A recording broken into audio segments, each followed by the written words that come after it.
Hello, and welcome to the 6th episode of the Panoptic Gamers podcast. On this episode, Chris and I will be speaking with Rachel Wallen, who is an avid mobile gamer. We will be talking about various genres of mobile games, spanning from match 3s to farming simulators to companion apps. And don't forget to visit SnapToCover.com for new content, like Tobin's devlog series. Oh, and coming this Tuesday, we'll be resuming our live stream playthrough of The Secret of Monkey Island. If you miss out on that, we will be posting the recording of it on YouTube and posting links on the site. We always snap to cover. Enjoy the show! So, my name is Jeffrey Aaron. I'm Chris Barone. We have with us our guest, Rachel Wallen, who also happens to be my wife. Yep. Hi! And today we're going to be talking about some mobile games. So how about we start talking about, let's define what a mobile game is. So I would say a mobile game is something that we all gamers are familiar with, I guess, in that they are games that we install onto our mobile devices, such as phones, tablets, maybe laptops, that are, quick games. I think you're skipping the whole genre of Game Boys, 3DSs, Vitas. Oh, yeah. Good yeah, that's true. point. Everything on your phone, everything on your tablet, everything on your little handheld devices. Something that you can hold in your goddamn hand That's and fair. bring somewhere else. That's fair. Okay. That is a mobile game. All right. So what are our familiarities with mobile games? So I haven't really played with any sort of DS or Game Boy Advance. I mean, I've played some that other friends have had, but I mostly only really play with either like a Kindle or my phone. So I usually have games on my phone. I didn't have a lot of experience with mobile games. You back in the day there was the Game Boy, and I remember some of my friends had the Game Boy, and I remember like the Mario World, and it was like the coolest thing ever. And it's like, holy crap, it's a video game, and you can play it on the bus when you go to school. And I was so jealous of everyone who owned one. My parents would not get me this thing because I played so much Nintendo as it was that they would not just give me another game that I could play like outside. Yeah. Like if they forced me outside, I would I would take the Game Boy, just play video games out there. So yeah, my parents were very against me getting any sort of Game Boy or anything like that. They wanted me to socialize, so they didn't want me to be distracted and just be walking around the playground or wherever on the bus with something taking away my attention from friends. So it's very important when you're homeschooled. You need to get as much socializing as possible. I wasn't always homeschooled, Vero. Okay. I went to school. Okay. I never really had any game systems or devices when I was growing up, except I did have a Tamagotchi, and I'm going to count that, because that was mobile, and you had to keep the little blob alive. That's definitely a mobile game. I had one of those. I had one of those too. Good. We have that in common. I didn't really, it was like a dinosaur thingy. They turned into a dinosaur after they were blobby. I guess so. They were an egg, then they were a blob, then they were somehow a dinosaur. It was all the rage, and I was like, all the other kids have one, and then I got one. I'm like, this isn't that great. It's kind of boring. And I keep having cleaning up its shit. Yep. I wasn't really into any types of games, really, until I met Jeff, because he's such a gamer. And I'm still not really interested in games that are not mobile. That would be Vienna, who also likes gaming, apparently. I'm still not really interested in, like your traditional video games where you're sitting in front of your TV or your computer with the controllers, because, to be honest, I am not very good at using the controllers. And I also really like the fact that I can take my games anywhere. So, I've been playing mobile games for about 5 years since I got a smartphone, and then last year my fantastic husband gave me a Kindle for my birthday, and I'm slightly more obsessed with mobile gaming now. I would say slightly. What would you say, Jeff? Slightly? I'd say quite slightly. Yeah. Sense Quite sarcasm. Quite slightly. It's like well, a bit like much. what does it for you? Because I mean, you're someone who, like, for me, mobile games are kind of like, when you're used to like something a much larger and in-depth caliber, like, Oh, it's but like I never taking, was used to that. it's like you're used to having dinner, and then when you play a mobile game, you're just having like a light snack in place of dinner. I really So it's like like it'll snacks. hold you over, but it's not gonna last for me So then you with just a have lot of another these games. Right. Yeah, But well, by that token, you have a huge number of games on the market for mobile platforms. Would you like to know how many games I have on my Kindle? How many games do you have on your Kindle? Well, I'd say on my phone I have only 10. On my Kindle I have 67 currently. Okay. Of those I'm currently playing 5, I think. Okay, so you have a lot Or of 6. ones that you haven't touched in a while. Yeah, that either I beat or I've kind of lost interest in because, one level was just way too frustratingly hard. well, yeah, that's kind of the thing though. It's Yep. like you go through them like candy, and the other thing is that they're abundant like candy. So there's nothing that stands It's out. true. And from time to time I will go back to one that I haven't touched in a while. Yeah, I'll be less frustrated. Yeah. I'm also very distracted by this cat who's in Jeff's lap Well, right don't now. be distracted by the cat. Let's see. I want to kind of go back to the controller aspect because Rachel, you said that you didn't like how normal controllers, keyboard, mouse movements, and like game system controllers act. It's interesting that you say that because I find it actually harder to interact with a game on a touchscreen. So I'm sorry, I just find that interesting. That is interesting. But then again, I guess you're used to playing with controllers, and I didn't really grow up that way anyway. And then you were always way, way, way better than me at those games when we started playing them, so I was just kind of like, there are too many buttons. I don't remember what they all do. You're going to beat me anyway. That's true. Yeah, when I was growing up, I never really had any game systems to play with, other than one at my friend's place that I frequented. But other than that, I mean, it was only really my computer that I had. I think everybody had that friend who had coolish stuff at their house. You go over there.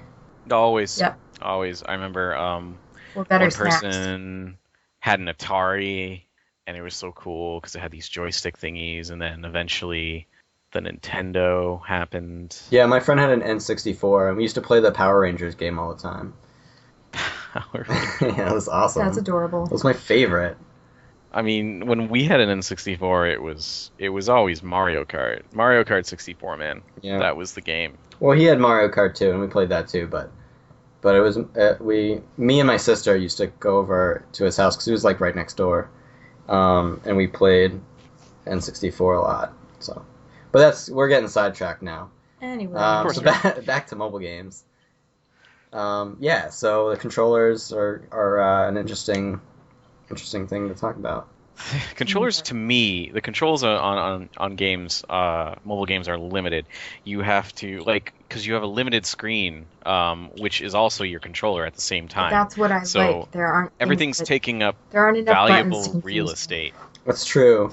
So you have to keep your games. So aside from the need or the demand for a simple game to be simple, rewarding, you also have a need for this to be simple as well.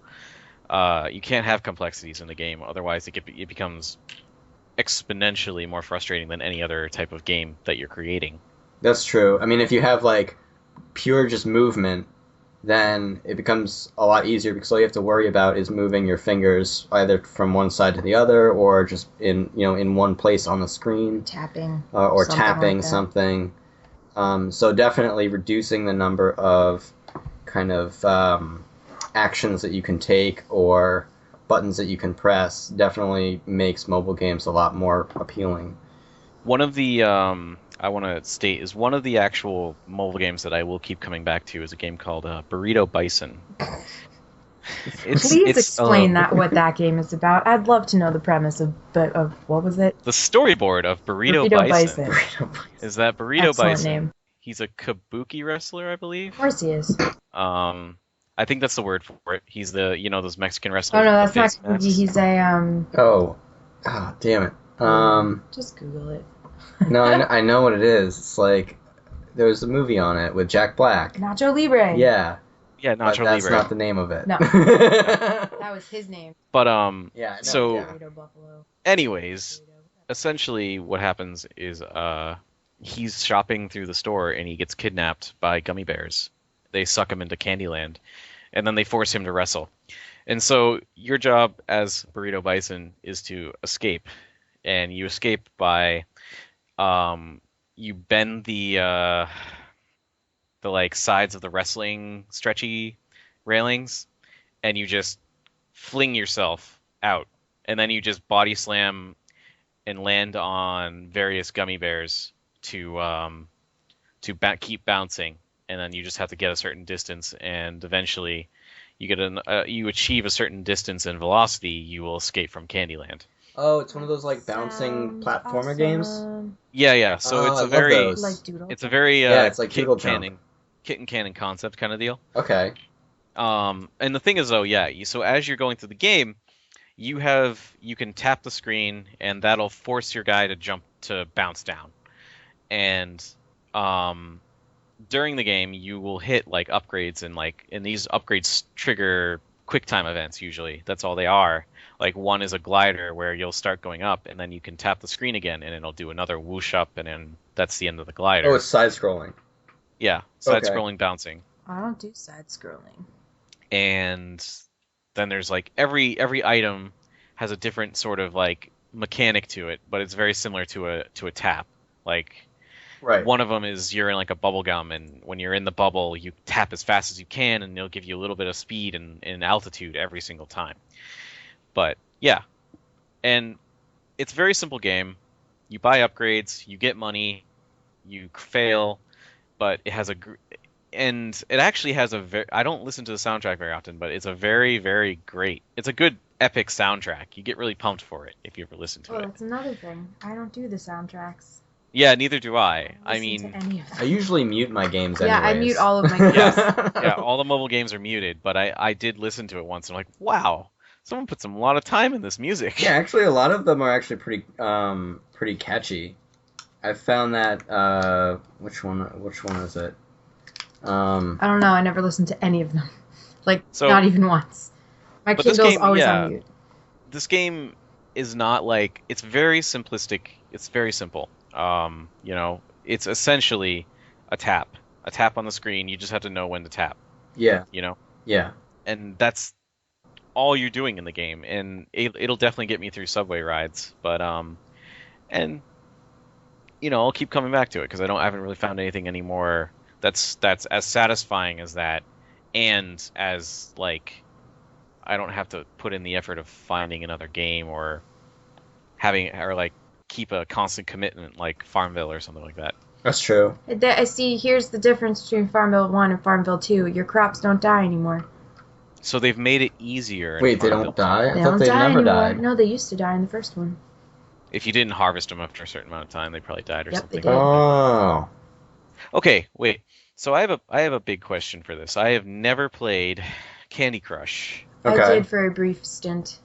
You played? I've never okay. played Candy Crush, but I have started playing this game called Two Dots, which is a very simplified version of all those kind of games. Is that the game that you're talking about on our previous? No, I just No, it's a new I just system. started playing Two Dots. The one that we talked about in the previous podcast is Triple Town.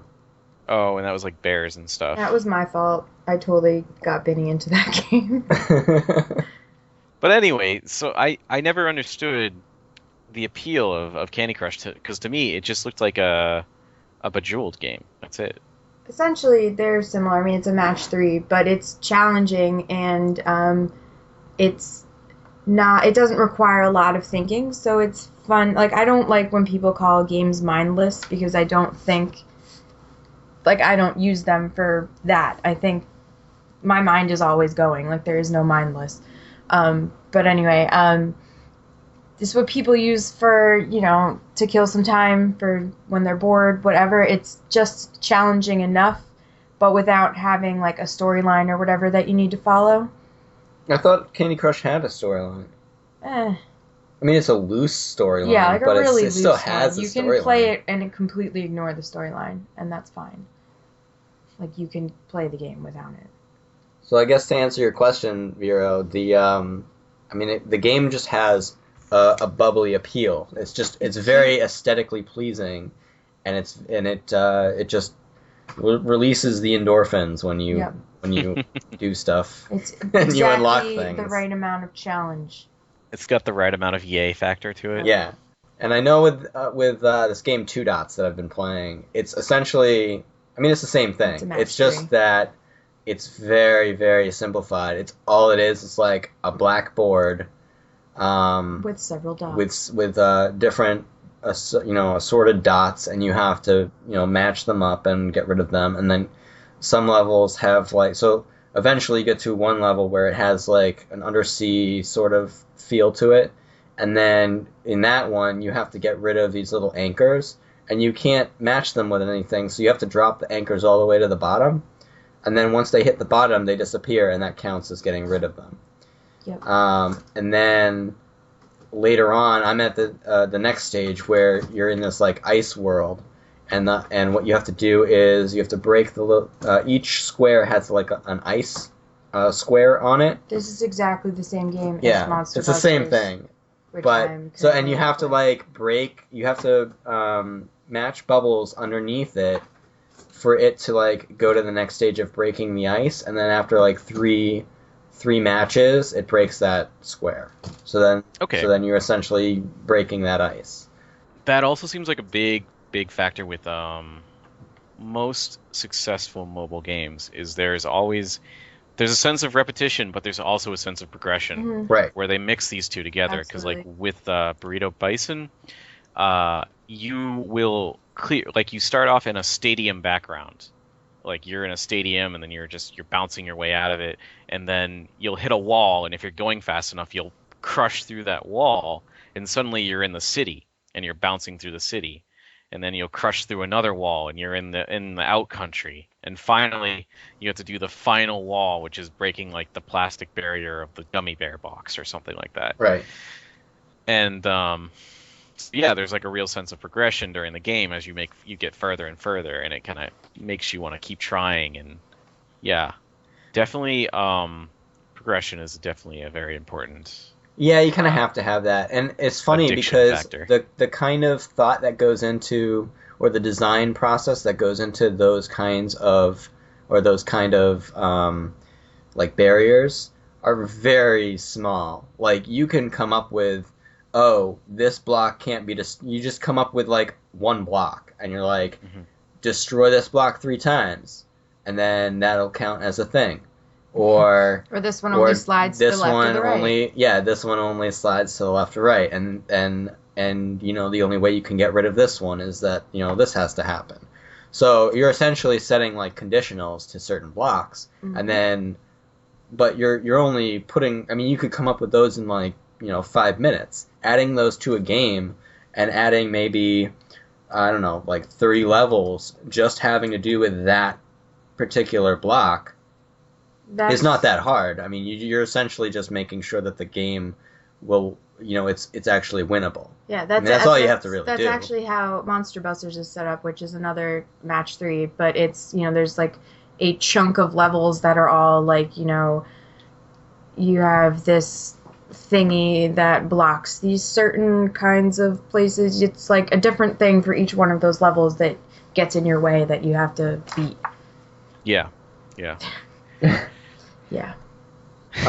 But that leads into the next part, which is the fact that a lot of these match games, the only way that you can kind of get around just crushing it and just going through the levels is to have lives. This is my second biggest pet peeve about mobile games, is that you either use up your lives, you either have to, like, you have 5 lives to get as far as you can in the game, and then you either have to purchase more or wait a certain amount of time for each life.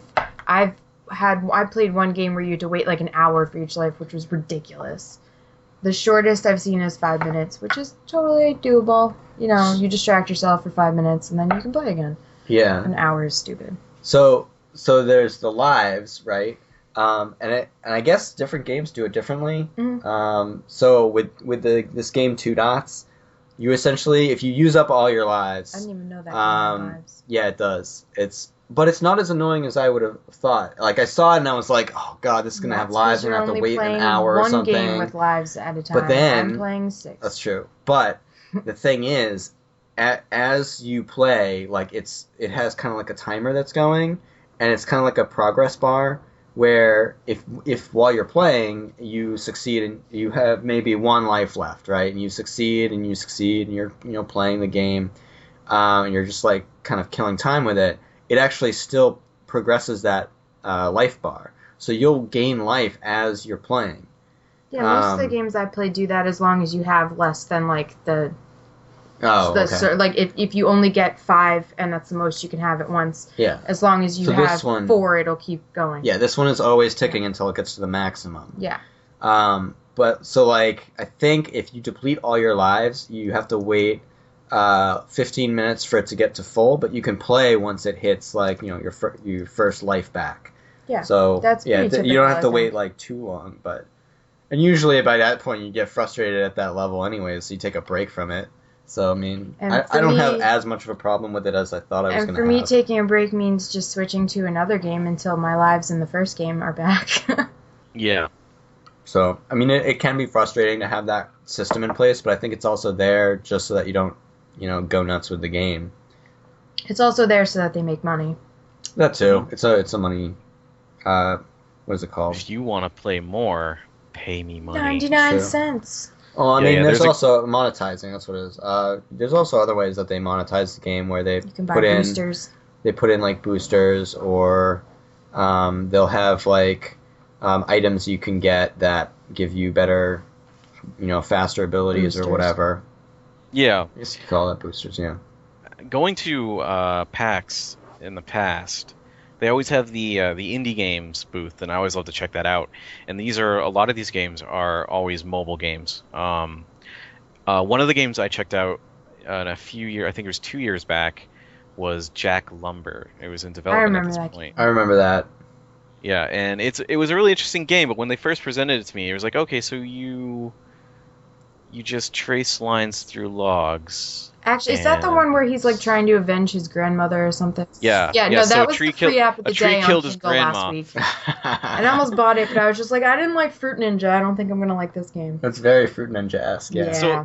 So they all, man, every time they're like, oh, it's kind of like Fruit Ninja. Those developers at the creator of Jack Lumber, like, we hate you.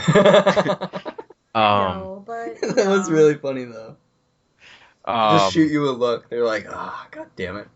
Yeah, it's not like Fruit Ninja, damn it. It's logs, and you're avenging your grandmother. It's totally different. Yeah. But I find out that's what you end up doing anyways, is comparing one game to another. Right. You say, this is a lot like this, and this combined, or this game. It's a lot like this. Yeah. So it's very interesting, like how people have to come up with they try really hard to come up with a very unique idea, and it's a very hard thing to do. And with Jack Lumber, what they had a semi-unique idea, and when they presented it at PAX East, it was still kind of being fleshed out with the concepts and the storyboard and everything, and they basically had some prototypes made, and that was about it. And to be honest, it was rough. It was like, this is cool, but this is not really a game yet, Yeah. Mm-hmm. Even the concept was and still, like, if you see the concept of today and then, it's it's almost identical, but they've done minor things with it last time I saw it that make it seem like an entertaining game. Unfortunately, I wasn't able to try the finished product because I wasn't interested enough to buy it, right. And it's not free, and I don't have an iPad, and doing it on your phone just seems incredibly too small to do it. Well, it's on the Amazon App Store now too. Yeah. Which means it's Android. Right, but at this point you have to pay for it. And it was the free app of the day, but I think it was only like $2 maybe. Like, it wasn't that bad. Yeah, I know, it's probably cheap, but I'm not gonna do it anyway. And so then, but it was funny to see it develop in the concept, because like what they did at first was they kind of just went through the story. A tree killed your grandma, and your best friend's a beaver, and you're gonna go kill some trees. And that's great, but then if you see like the advertising they do today, the humor is just way over the top, and it's like you kind of just want to buy it based on the concept of the humor that they sell it on, because it was really quite an entertaining ad for that when I saw that in later the next year for the Boston Postmortem indie development when they talked about how they brought this to market. Yeah. Yeah. So they showed like the commercials for it as well in their presentation to show you how they kind of used everything to sell it. And so then that brings me back to PAX 2014, PAX East 2014. There's another game that I saw, and it was based on I don't know. Was a game. Was it that cat explosion one? That was No, pretty funny. Oh God, Astronaut Kittens. Yeah. I don't remember. Oh, that was a great game, but that was awesome. That was a social game. That was for Xbox. Was it? Yeah, it was just for Xbox for the store. It was a 4-player game, remember? And it's basically it's just a tiny little mini game of pumping your cat up with a bunch of explosives, and then just shooting it off into orbit. And then afterwards, when you die, you can shoot fruit at the other kittens or something like that. Oh yeah, yeah. I noticed a lot of games at PAX East in that indie booth were games that you couldn't buy or you couldn't play yet. They were all like just concept games. Yeah, and Girls Love Robots just came out on Android. Yeah, really, and I'm not paying $5. It was so annoying because you were like, okay, well, this though. looks really interesting. Can I play it? And they're like, oh no, we don't have it developed yet. No, but you can have a button. But so you can remember it in like 2 years. Yeah, you can have a button. Wow, Like, because okay. I've had these. I've had the Girls Like Robot coasters for I think I still have them, 2 but years that's now. also because I collect robots and they have I know. robots on them, so they are part of the collection. I just need coasters, so I use them. You need coasters.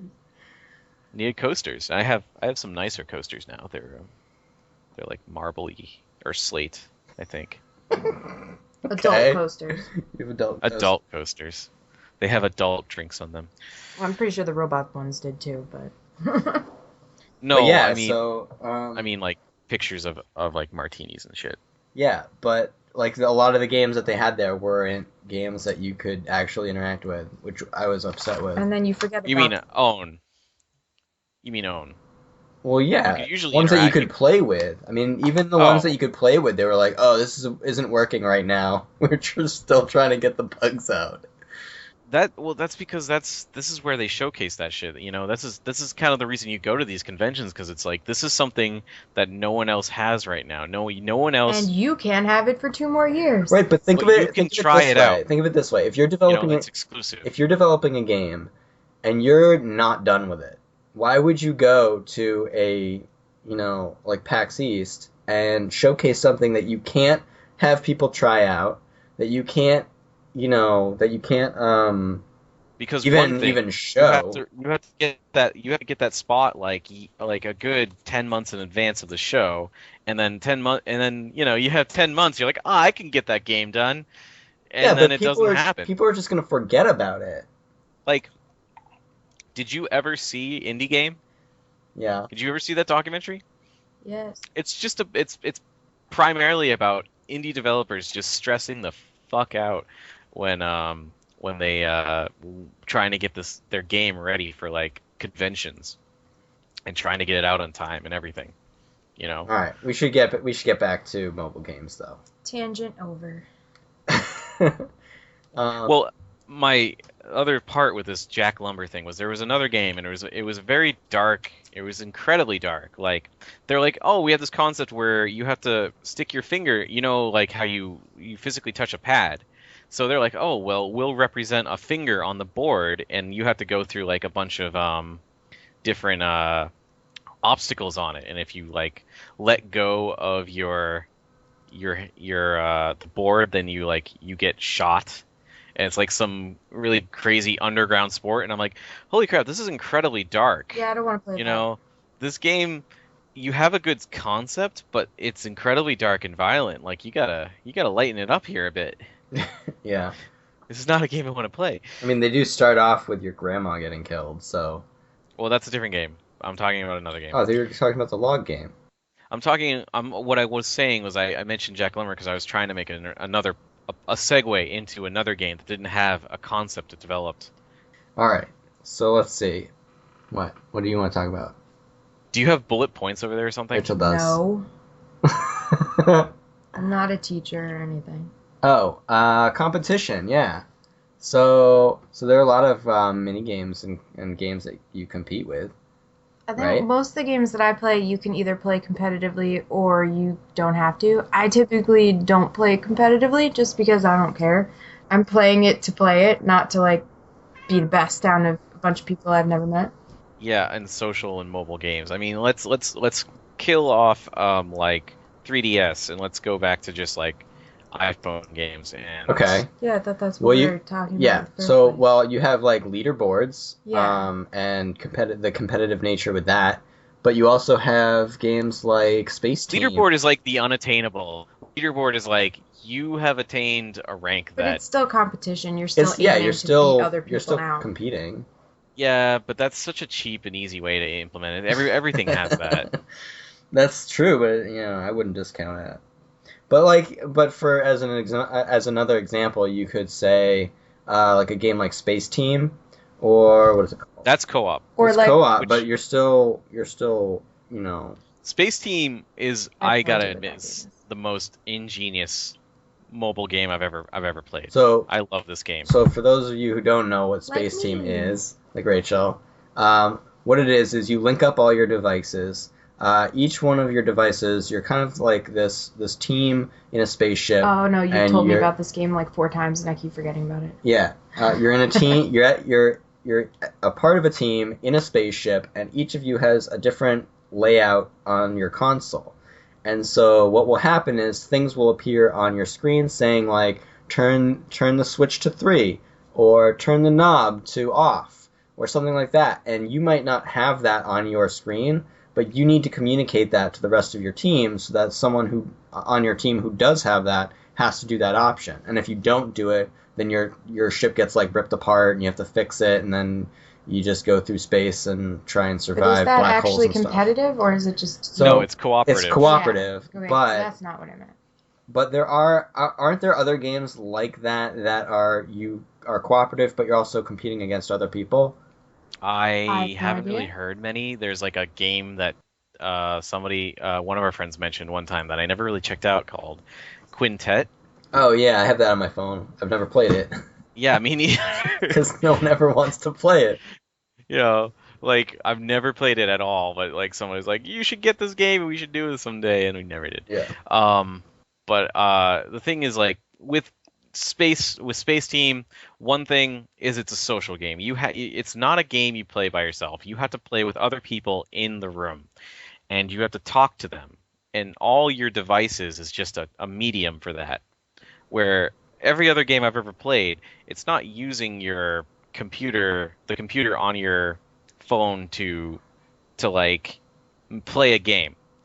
It's a game encapsulated on the system itself, is like what other games are. But Space Team is a game where it's outside of just your phone.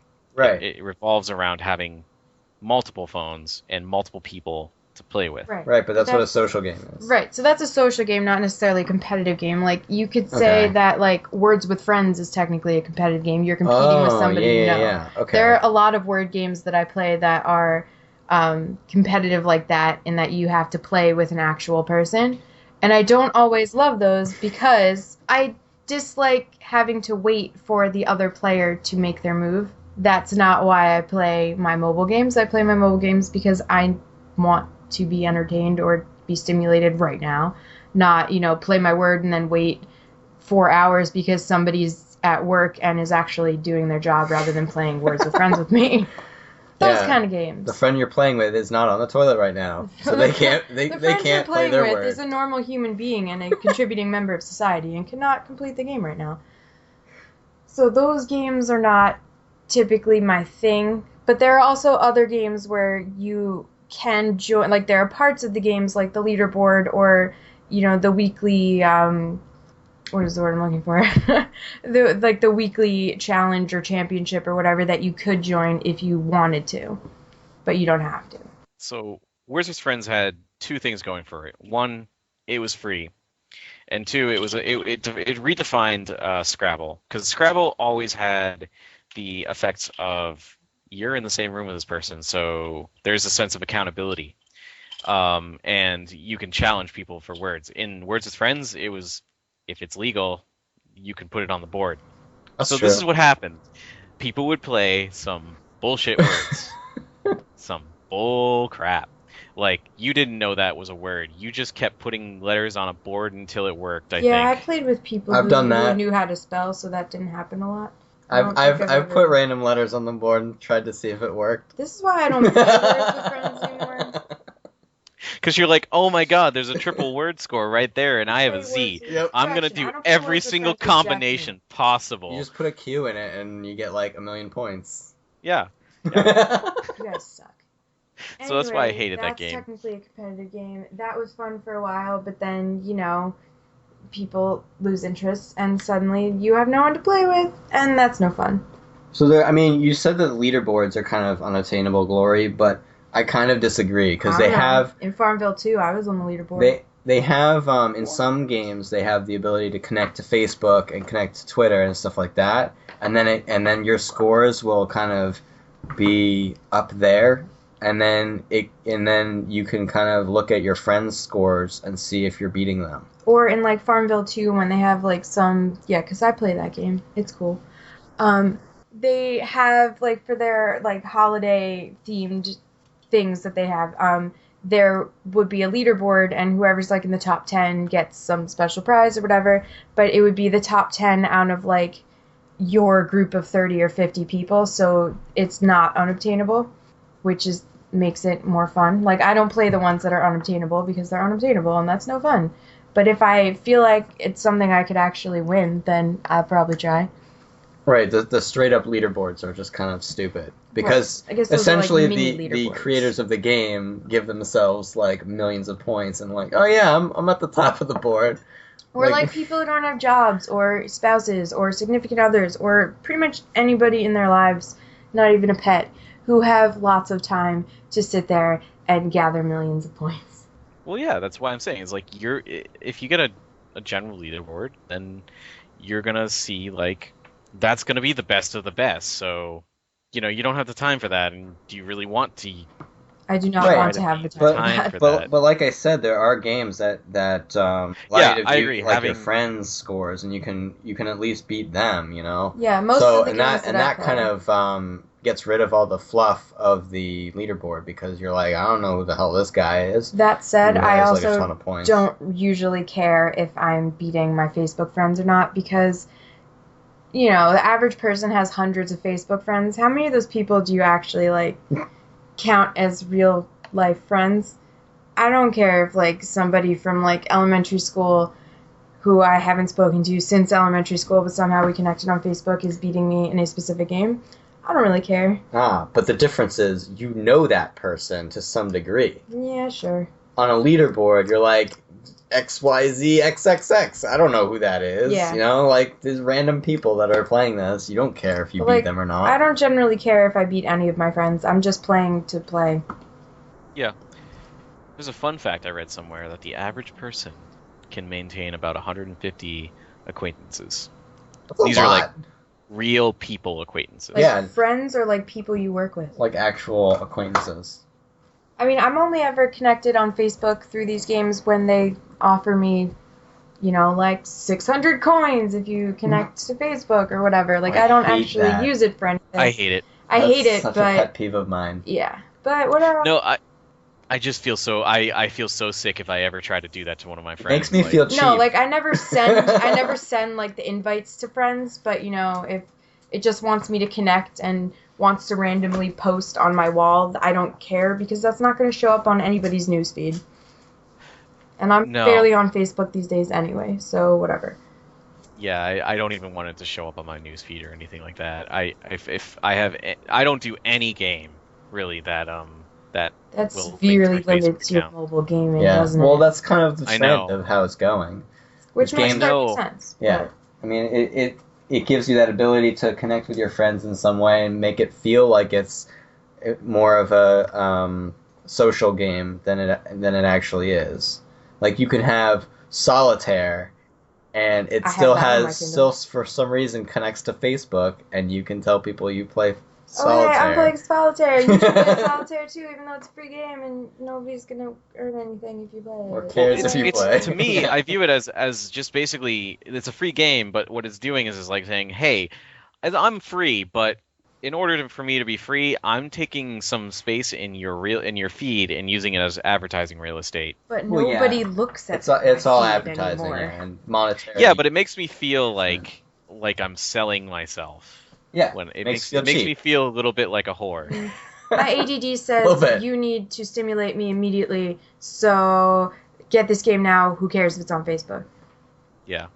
I do want to kind of switch gears and talk about companion apps real quick. I know I don't know if What you'll are have those? you What are those? probably won't have a lot of experience with these, Rachel. Oh, but so why am I the guest on your well, podcast? because I kind of want to go over it. It's a mobile app. I So think I know what you're talking so about. companion I apps don't at all. for those of you at home playing the home game are apps that if you buy, say, Assassin's Creed or specifically Watch Real Dogs. games that are not um, mobile. Ones that are on a console or something.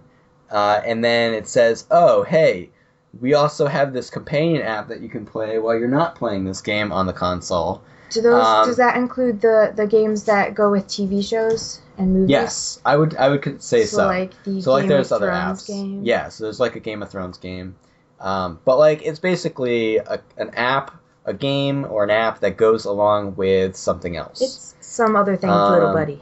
And I have familiarity We know what you with mean. this kind of game because I have Watch Dogs, and there's a companion app called ctOS.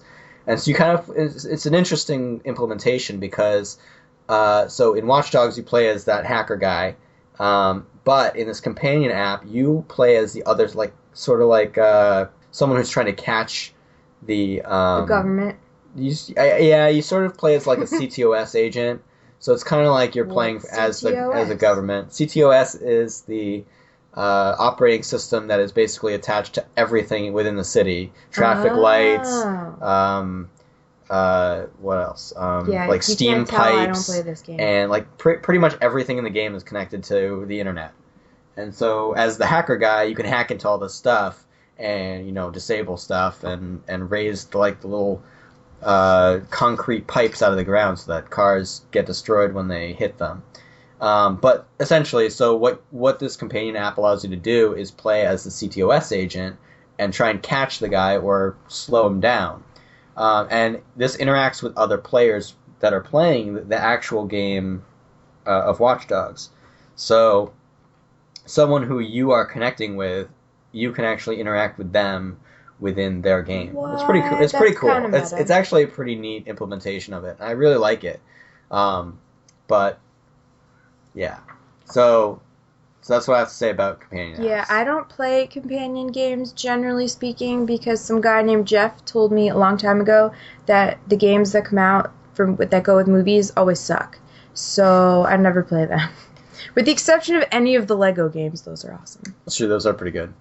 But those are not mobile. Those are, you play them on your console. So I actually have one companion app. I got the Elite Dangerous one. They have a companion app? Yeah, they do. Write that down, Jeff. It's basically just it just basically keeps track of like all you can log on and check your ships and your status of your ships at the moment. Oh. It's nothing too big or fancy, but I checked it out. Okay. I thought it was going to be a little bit more in depth than that, but okay. I think they're going to do more stuff, but this is what they did initially. What is it called? It's Elite Dangerous. Just search for that on the App Store. Oh, okay. Companion app. He's literally searching on the App Store right looking now. for it now. But they also I also just looked at my games, and I have the WoW Armory, which you can kind of consider a companion app because you can access World of Warcraft's not only your armory information, which is your character information, but also stuff like the auction house. You can trade and sell and stuff like that. It's pretty cool. I have a question for you, Jeff. Yes. I'm looking at your PAX East pin collection right now. Does the one that says suckatrees.com go with Yes. the Lumberjack game? Yes, it does. Yes, it does. Okay, that's what I So thought. Sorry, tangent. Yep. It's just pretty great. It's a picture of a pine tree with a big slash through it. That says suckatrees.com. Yep. They have a pretty good ad. They have a pretty good marketing campaign. Just added to it a little. Yeah, so it's really interesting. Like what you do on this little companion app of Elite Dangerous is like it looks like you can access your ship in your station. You could don't think you can make purchases on the ship, but let me see. You might actually be able to make purchases on the ship, but you can actually buy the commodities that are within the station too. Speaking of purchases, after you're done telling this part, I have to tell you about my other pet peeve. But anyway, sorry, go ahead. No. And yeah, basically it's a little thing and just for free advertising here, Elite Dangerous comes out in 7 days. Awesome. It's a good time. That's awesome. Yeah, I'm really looking forward to this game. Yeah. The full release should be pretty cool. But anyways, Rachel, what was your pet peeve? Pet peeve number 1. Since I have a Kindle Fire and not a tablet that connects to like 4G or whatever, I hate games that require an internet connection to play. Because a lot of the time I do have an internet connection. Like when I'm at home or if I'm like during my lunch break at work or whatever, I have Wi-Fi. But if I'm on the T or if I'm, in the car, I can't play certain games because I don't have an internet connection. And that is really annoying. I understand there are some games you can play parts of the games, but not do, like if you trade with other players or whatever, you can't do that until you're connected. That's fine, because you can still, enjoy the game a bit. But like Monster Busters, which is currently one of my favorites, I can't play if I'm in the car or on my way home from work, because it requires an internet connection. And that's a bummer. Yeah. Right, those kind of suck. I've really only played mobile games on my phone, so it kind of uses just data. Yeah, I generally play on my Kindle because it's like 3 times the size of my phone screen. That's fair. And That's I fair. take my Kindle everywhere. Seriously, best birthday present ever. I'm pretty sure that Jeff rused the day that he thought of this because I probably spend way too much time on my Kindle now. Yeah, it keeps you busy. Oh, thanks. But whatever. You bother him less now. It was all part of his plan. That's just mean. Hero, don't tell her. Hero, you still bother me. Just You're kidding. revealing my plan. Well, So anyway, internet connection. So yeah, I'm not particularly bothered by that. I mean, I understand that a lot of games like to in real time connect to the internet to transfer scores or connect with players to play with them. But Monster Busters is just a match 3. Why can't I play it without the internet? I agree. I mean, it kind of doesn't make sense. It's terrible. But at the same time, you have Love those that other game. games like Diablo, which is a PC game, which doesn't really need the internet to play. You can play it. Yeah, like on its Farmville own. 2, you don't need the internet, but it's or better like with the internet. SimCity, the new SimCity, you have to have an internet connection because Not you have to cool. for no reason, even if you're playing single player. SimCity is now has an offline mode. Oh, it does? Yeah, they did that recently, Oh, I like forgot a about few that. months back. Yeah, that Monster It's Busters like- get an offline mode. I And was it's so like, happy. you're a bit late. You should have done that like the first time it came out. In Well, like 1992. yeah. But anyways, I had the original version. It was awesome. yeah. It was Not on my that dad's SimCity. Wang computer, which is a company I'm pretty sure does not exist. Oh man, Wang. Yeah, Yeah. Wang. Jesus. That was a great name. Yeah, it was. It's a great Oh, game, man. too. Great game. But yeah, Monster Busters. It's awesome. You have to smush monsters in order to save gingerbread men. It's awesome. What's that alien one you have? Alien Hive. Alien Hive is great because it's also a match 3, but it's slightly different. In that most match 3s, when you match 3, whatever you're matching disappears. In Alien Hive, it turns into the next phase of evolution of this alien race, and it's awesome. So like you have to start with, you have like 3 little alien eggs. When you combine them, they turn into 1 alien fetus, which turns into like 1 weird looking alien thing, which turns into an actual looking alien thing, which turns into some form of alien thing that turns out to be a booster that you can use later. That was a dumb Yay. description, but it's a really cool game. And you don't need an internet connection for that one. And it also, you don't have lives either. You can just keep playing and playing and playing. It's awesome. Everybody go play it. So I think a good wrapping up point would be Monsters and saying Aliens. what game is our favorite mobile game. Oh, no. Can I say, like, 5? I made a I'd list. say your I made top, a list. top 3. I made a What's list. your top 3? Okay, my top 3 currently, Monster Busters.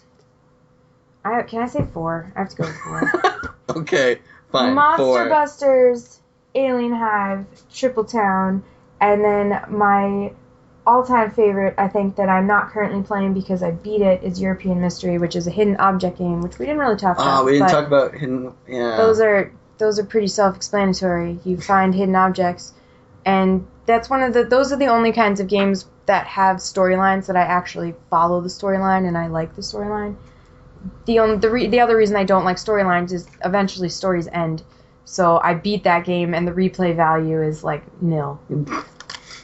The Hidden Objects game has a storyline. Yes. Actually, go play it. There's okay? an interesting I'll article. show you my Kindle. I forget who it was by, but they were saying that I think it was something along the lines of 98% of the protagonists in those games are female characters. Not in the ones I play. Really? Yep, usually you're... Interesting. Well, I would say probably split evenly in the hidden object games. Split evenly. Really? I've played as both. Interesting. Yes, yeah.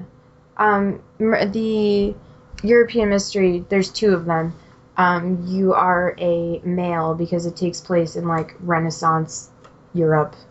And if you're a woman in Renaissance Europe, you're not getting anything done because you should be at home with your children and cooking dinner and whatever. Yeah, but you need to find stuff around the house. Yeah, but you're not leaving the house. And that makes for a very short storyline. Yeah. Have you played any, hidden object games? No, I haven't. I mean, there was always... I love those things back in, like, the 1990s in the books, and you'd have to circle, like, the objects that were hidden inside the pictures. These are like that, but better. Oh, yeah, like the I have the a what list is missing if you ever ones. want names of games, if you want to play those. I have a whole bunch. Those are one of, like, the 4 kinds of games I play. I mean, alright, so my favorite mobile game will have to stay with Space Team, because that was the most thought you were gonna original. say Buffalo Bison.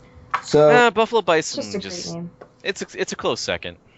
so I'd say from That's my nice. favorite game, it would be Pixel Dungeon. Not Bubble Wars? No. You love See, I Bubble Wars. like Pixel Dungeon. 2 dots, but Pixel Dungeon's awesome. It's a roguelike dungeon crawler where it's very pixelated, very very simple, and when it first came out, it was so difficult because the way it works is when you first start the game with a fresh life, you kind of explore the place and you don't know what any potions or any scrolls do. But as you progress through the game and you use the potions and the scrolls, you find out what they do, and then they can kind of help you along. Like in one level, there might be a room that only has water and there's piranhas in it, but there's a chest at the other end. And if you have a levitation potion, then you can just drink the levitation potion, which only lasts for a little bit, and then you can go across the way, open the chest, take the stuff, and then leave, and then you have your loot. But if you use it up too soon to like discover what it is, then you lose the loot that you could have potentially had. So there are a lot of things, and there was also like a lot of cursed items and stuff that you put on, and you become cursed and all that stuff. This sounds really frustrating to me because there's nobody giving me instructions. It's very difficult, and if you die, there's no save points, so you just die. I mean, there's a save point in that if you exit the game before you die, then it saves it. So, then you can load the game up to where you were, and then you just play until you die. You basically go as deep as you can, and it's really cool. I think the farthest I've gotten was like 5 bosses down, and every 5 dungeon levels down, there's a boss. That's like Monster Busters. Yeah, it's really cool, and I highly suggest I'm on people level check it out 200. because it's pretty neat, and it's very it doesn't require anything crazy, doesn't require an internet connection, doesn't require that it looks through all your contacts So it has list everything or we anything. like. It's very very slimmed down, and it's very responsive game, so it's really cool. Okay. So that's my favorite. Awesome. I could list more favorites. So I think that's a good wrapping up point. And I'd like to thank Rachel for sticking around and hanging out with us today. You're welcome. Ordinarily, I'd be sitting 3 feet away from you playing on my Kindle. And so this has been the Panoptic Gamers podcast. I'm Jeff Aaron, and this is Chris Verone. And I have one more question for you, Jeff. yes, What are we gonna do next month? that's a good question. I haven't really man. decided about that yet. Something about Um, gaming. I know. Games? So Games. it's gonna. Really? You know what? It's gonna be a surprise. Gonna be a surprise? Surprise. Ooh. I don't know, man. Ooh, yes. well.